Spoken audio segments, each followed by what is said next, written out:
30,000 টাকা বাজেটের মধ্যে ওপো 4টে ট্রেন্ডিং ফোন নিয়ে আসলো। আচ্ছা, কি কি এটার আছে? মধ্যে রয়েছে একটা ওপো F29 Pro। ওকে। এটাতে পাবে Corning gorilla glass vector 2 protection. তার আচ্ছা। ফলে কি হবে, ফোনটা আপনি যদি বাই চান্সলি পড়ে যায় এইভাবে, আচ্ছা, ভাঙবে না? সেই ক্ষেত্রে আপনার ভাঙবে না। বাহ, দারুণ।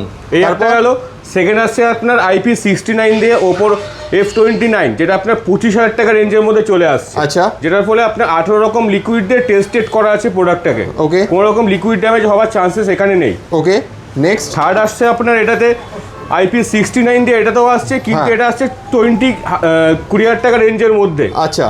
সাপোর্ট আসছে কি এটা আপনার আসছে 14,000 টাকা রেঞ্জে, যেটা আসছে A5X, একদম নিউলি লঞ্চিং প্রোডাক্ট। আচ্ছা, সব কটা প্রোডাক্টই তোমার নো কস্ট ইএমআই তে হয়ে যাবে তো? একদম সবকটা নো কস্ট ইএমআই তো হয়ে যাবে। আর আচ্ছা। লাস্টে যে প্রোডাক্টটা একদম নতুন লঞ্চ করেছে 6000 mAh ব্যাটারি দিয়ে, আচ্ছা। Oppo A5X। ওকে, আচ্ছা, ধরো পুরোনো যে বাড়িতে ভাঙাচোরা ফোন থাকে সেগুলো এক্সচেঞ্জ তোমাদের দোকানে হয়ে যায় তো? একদম সমস্ত ফোন এক্সচেঞ্জ হয়ে যাচ্ছে এবং প্রত্যেকটা ফোনে আপনি নো কস্ট ইএমআই অপশন পেয়ে যাবেন। বেশ, তাহলে কিনতে গেলে চলে আসতে হবে সুবীর সেন্টার। একদম।